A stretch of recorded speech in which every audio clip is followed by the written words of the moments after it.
তো চলুন আজকে কথা না বাড়িয়ে আজকের বিষয়টা আপনাদের সঙ্গে পুরোপুরি একটা আলাদা বিষয় নিয়ে এসেছি। রোজ ভ্যালি ডিসপুট সংক্রান্ত আজকের প্রতিবেদন। তো সঙ্গে থাকুন, আপনারা বুঝেই গেছেন আজকের প্রতিবেদনটা হচ্ছে কি, ডিসপুট সংক্রান্ত। আমরা আসলে কোনটাকে ডিসপুট বলি, আমরা কোনটাকে নিয়ে ডিসপুট নিয়ে ভাবি, এই বিষয়টা নিয়ে আজকে আপনাদের সঙ্গে কথা বলবো। কারণ যেসব কিছু কিছু আপনাদের কমেন্ট পেয়েছি, সেই কমেন্টের ভিত্তিতেই আমি বলবো। যেমন ধরলেন, আজকে প্রায় 2 ঘন্টা হলো এই একটা পোস্ট করেছিলাম আপনাদের সামনে, ঠিক আছে? এই পোস্টটা করেছিলাম এবং এখানে যদিও একটা রোজ ভ্যালি আমানতকারী পরিবারের পক্ষ থেকে বার্তা দেওয়া হয়েছে এবং সেই বার্তা অনুযায়ী এখানে কিছু কমেন্ট আমরা পেয়েছি, লক্ষ্য করেছি। যেমন ধরেলেন,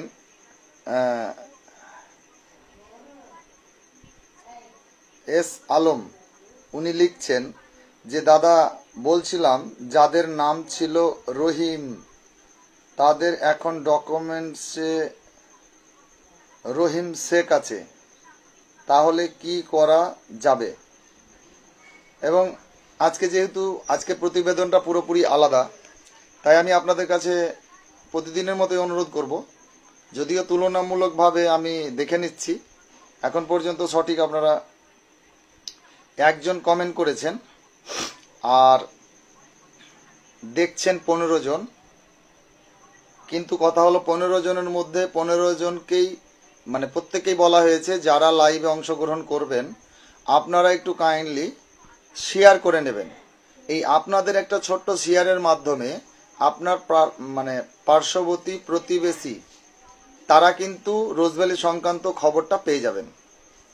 তাই আপনাদের কাছে একটা অনুরোধ করা হয়েছে।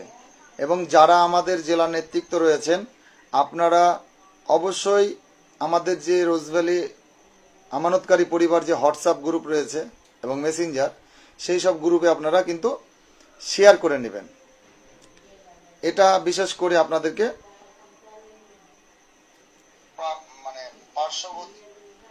অনুরোধ করছি। তো আমি এখনো পর্যন্ত এখানে কমেন্ট পেয়েছি মোট 5টা, মোট কমেন্ট পেয়েছি 5টা, এখনো পর্যন্ত কিন্তু শেয়ার পাইনি। তো যাই হোক, হয়তো এখন এই মুহূর্তে বা এই সিচুয়েশনে এখন আইপিএল নিয়ে একটা মাতামাতি রয়েছে, ফলে হয়তো মানুষ খেলাধুলা একটু খেলা নিয়ে ব্যস্ত রয়েছেন। তো সেই জায়গা থেকে আমি আপনাদেরকে আজকে মূল্যবান বিষয়গুলির ওপরে কথা বলবো। যে আপনারা যে কমেন্টটা করেছেন, এই যে ধরলেন একজন কমেন্ট করেছেন, আমি সেই কমেন্টটার বেশ কিছু কমেন্ট এসেছে, আমি একটা একটা করে কমেন্টগুলোর উত্তর দেওয়ার চেষ্টা করব আপনাদেরকে। যদিও আগের ভিডিও লাইভের মাধ্যমে কমেন্ট অনেকেই করেছেন, আমার এখন কোনো কাগজ জমা দিইনি, আপনি যখন বলবেন। আপনাকে অসংখ্য ধন্যবাদ। আমি শুধু দেখব যে কারা সমস্যার কমেন্ট করেছেন, অন্যান্যরা কেউ লাইক এসে যাই হোক ক্ষমা নেই। আমি আমার কাগজপত্র সমস্ত আমানতকারীকে দিয়ে দিয়েছি। আজকে একজন আমানতকারী ফোন করেছিল, বলছিল যখন কাগজপত্র জমা দিব। আমি বলেছি এখানে একটু অপেক্ষা করুন, সফটওয়্যার এর কিছু সমস্যা রয়েছে। নাজির হোসেন, আপনাকে অসংখ্য ধন্যবাদ। খুব মূল্যবানভাবে একটা আমানতকারীকে পরিষেবা দিয়েছেন এবং বলেছেন, এবং যে কাগজটা আপনি বুঝিয়ে দিয়েছেন তাদেরকে, এটা সব থেকে আপনাকে অসংখ্য ধন্যবাদ জানাচ্ছে রোজ ভ্যালি আমানতকারী পরিবার। তো চলুন আজকে আমি এই আজকের যে কমেন্টটা রয়েছে, এই মুহূর্তে আমাদের রাজারহাট থেকে একজন আমাকে আমার ফেসবুকটা কমেন্ট করেছেন, আমি নামটা বলছি না। আপনাকে অসংখ্য ধন্যবাদ। এবং এটাই হওয়া উচিত, যদি রোজ ভ্যালি আমানতকারী পরিবারের সঙ্গে থাকতেই হয়, তাহলে রোজ ভ্যালি আমানতকারী পরিবারের সঙ্গে থেকে সহযোগিতাটা করতে হবে, সহযোগিতার হাত বাড়িয়ে দিতে হবে। আমার কাছে এখন দেখতে পাচ্ছি যে 10 জন শেয়ার করেছেন, 26 জন রয়েছেন, 21 জন লাইক করেছেন, 15 জন কমেন্ট করেছেন, এবং এই 15 জন কমেন্ট দাতা এবং 10 জন শেয়ার দাতাকে অসংখ্য ধন্যবাদ। তো চলুন আজকে আমি একদম ডিসপুটের ব্যাপারটা নিয়ে আপনাদের সঙ্গে মূল আলোচনার বিষয়টাই ফিরে যাব। তো সেই জায়গা থেকে আপনারা অবশ্যই আপনাদের সাজেশন পেয়ে যাবেন আপনারা। আচ্ছা চলুন তাহলে যে কথাটা বলছিলাম, একজন লিখেছেন যাদের নাম ছিল রহিম, তাদের এখন নাম ডকুমেন্টসে হয়েছে রহিম শেখ। দেখুন এই বিষয়টা নিয়ে আজকে মূলত এসেছি। আমরা বারংবার আপনাদেরকে বলে এসেছি যে দেখুন আপনারা এই যে ধরুন সার্টিফিকেট, ঠিক আছে, এটা তো সার্টিফিকেট, তাহলে এই সার্টিফিকেটে আপনার যে নাম রয়েছে কোনো একটা অক্ষর হেরফের করা যাবে না, টাইটেল তো দূরের কথা।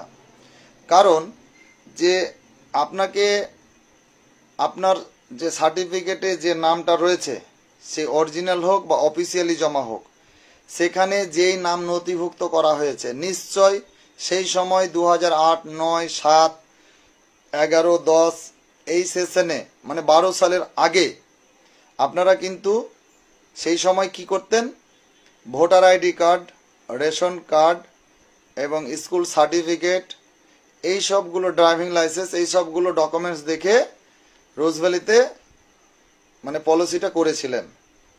সেই সূত্র ধরে 2012 সালের পর এখানে এসেছে কি আধার কার্ড, এবং আধার কার্ডের পরে 2020-21 সালে 19-20 সালে লকডাউনের ফলে এনআরসির একটা হিড়িকে মানুষ কিন্তু জীবন বাঁচা দায় নিয়ে এই সেই মানে জমির দলিল পত্রের সাথে প্যান কার্ড এবং আধার কার্ডটাকে মিল করে নিয়েছেন।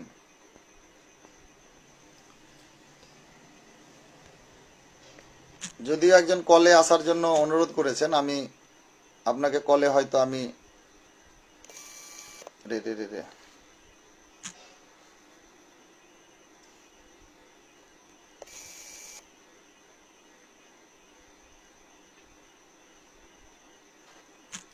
কলে আমি নেব, অবশ্যই একটু অপেক্ষা করুন, কলে আমি নেব, আমাকে বিষয়গুলো নিয়ে কথা বলতে দিন। তাহলে আপনাকে এটা বুঝে নিতে হবে যে আপনার ক্ষেত্রে যা সার্টিফিকেটে যে নাম আছে সেই সঠিক আপনার আধার কার্ড হোক বা ভোটের ছবি বা ব্যাংকের অ্যাকাউন্ট পাসবুক, এই সবগুলোর সার্টিফিকেটে যা নাম আছে সেটাকে ফ্রেশভাবে আপনাকে আপলোড দিতে হবে। এইবার দেখুন এটা শেখের ক্ষেত্রে যেমন এসেছে, মেয়েদের ক্ষেত্রে আসবে। আমি এর আগে যদিও ভিডিও করেছিলাম, আজকে শুধু ডিসপুট সংক্রান্ত বিষয় নিয়ে আসবো। সেটা হচ্ছে অনেকেই কমেন্ট করে বলেন যে দাদা মানে কোনো নামের সেটা পলিসি করা ছিল খাতুন নামে এবং বিয়ের পরে সেটা হয়ে গেছে বিবি, আপনার সার্টিফিকেটে যে নামটা রয়েছে সেই নামেরই ডকুমেন্টস লাগবে। এটাকে আপনার লাগবে কি কোর্টের একটা এভিডেভিট। কি এভিডেভিটটা লাগবে? নটরিটা লাগবে এইভাবে যে এই সেই ব্যক্তি আমি, ওই সেই ব্যক্তি আমি, এইরকমভাবে একটা কোর্টের এভিডেভিট কপি আপনার লাগবে। তো আরেকজন আমাকে কমেন্ট করেছেন, আমি কমেন্টটা তুলে রেখেছি, আমি নাম নিচ্ছি না। আমাকে লিখেছেন, তারিকুল দাদা আমার অনেকগুলো বই, আমি এজেন্ট এবং আমানতকারীর এখন খুব টেনশন আছি। আপনার টেনশন করার কিছু নেই, কারণ আপনাদেরকে বলা হয়েছে যে আপনারা জেলা নেতৃত্বের সাথে একটা সাংগঠনিকভাবে থাকুন, আমরা সব বিষয়ে আলোচনা করি। তো সেই ক্ষেত্রে কিছু কিছু বিষয়গুলো জুডিশিয়াল ম্যাটারগুলি এগুলোকে সাংগঠনিক জেলার মারফতে নিতে হবে, কারণ সোশ্যাল মিডিয়ার মাধ্যমে সবটা বলা সম্ভব নয়। কারণ এমনিতেই এক শ্রেণীর লোক কপিরাইট করে বাজারজাত করছে এবং ভুল বুঝিয়ে মানুষের থেকে টাকা নিচ্ছে, সেই ষড়যন্ত্র চলছে। ফলে আমরা লিগ্যাল বিষয়গুলো আমরা সোশ্যাল সাইটে বলছি না। এখানে করে কি উনি যেটা বলতে চাইছেন যে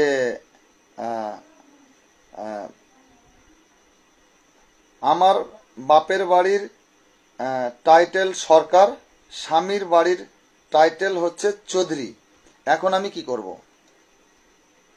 তো সেই বিষয়টা নিয়ে আমি বলবো যে দেখুন আপনার সার্টিফিকেটে যেটা নাম আছে আপনাকে সেই নামের আইডি প্রুফ লাগবে। এটা আমরা বহুবার বলে এসেছি। এটা এই এডিসি ওয়েবসাইট মানে অ্যাসেট ডিসপোজাল কমিটির এই ওয়েবসাইট আসার এই মুহূর্তে বলিনি, আমরা কিন্তু আগে থেকেই বলে এসেছি। বিগত 4 বছর ধরেই আমরা লড়াই সংগ্রামের মধ্যে বলে এসেছি যে দয়া করে যতই যে যাই বলুক না কেন, টাকার পেছনে ছুটছে, এই টাকা কবে দিবি, টাকা কবে পাওয়া যাবে, তো তাদেরকে একটা কথা বলবেন যে যে নামে সার্টিফিকেটটা আছে বা বন্ডটা করা হয়েছিল সেই নামে কি আপনার আইডি প্রুফ আছে, ব্যাংক অ্যাকাউন্ট ঠিক করে রাখবেন। এটা কিন্তু আমরা প্রতি মুহূর্তে আমাদের জেলা সদস্যরা কিন্তু বলতেন। তো আমি সেই ক্ষেত্রে বলবো যে ডকুমেন্টসটা পুরো সরকার চৌধুরী ডকুমেন্টসে ছিল, দিলে হবে কি না আমাকে একটু জানাবেন। দেখুন, যেখানে সার্টিফিকেটে বলা হচ্ছে বারংবার যে সার্টিফিকেটে যে নামটা রয়েছে আপনাকে সেই নামের স্পেলিং সঠিকটা আপনাকে প্রদান করতে হবে। তাছাড়া আপনি যদি মনে করেন যে আমি জমা করে দেব, তাহলে সেটা আপনার ব্যক্তিগত ব্যাপার, কারণ ওইটা জমা ওইভাবে হয় না। তো আরও একজন যেমন কমেন্ট করেছিল, কমেন্টে আমি আসছি।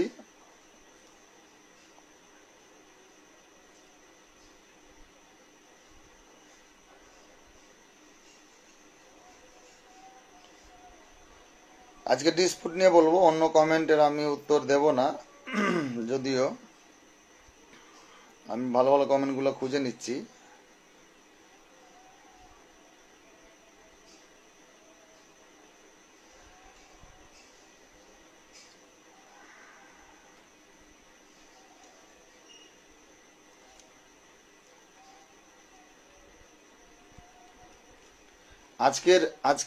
আজকের লাইভে আপনারা কারা কি কমেন্ট করেছেন আমি দেখব। এখনো পর্যন্ত যেহেতু সংখ্যাটা রয়েছেন, অসংখ্য ধন্যবাদ। আমি দেখে নিচ্ছি কমেন্ট বক্সে গিয়ে।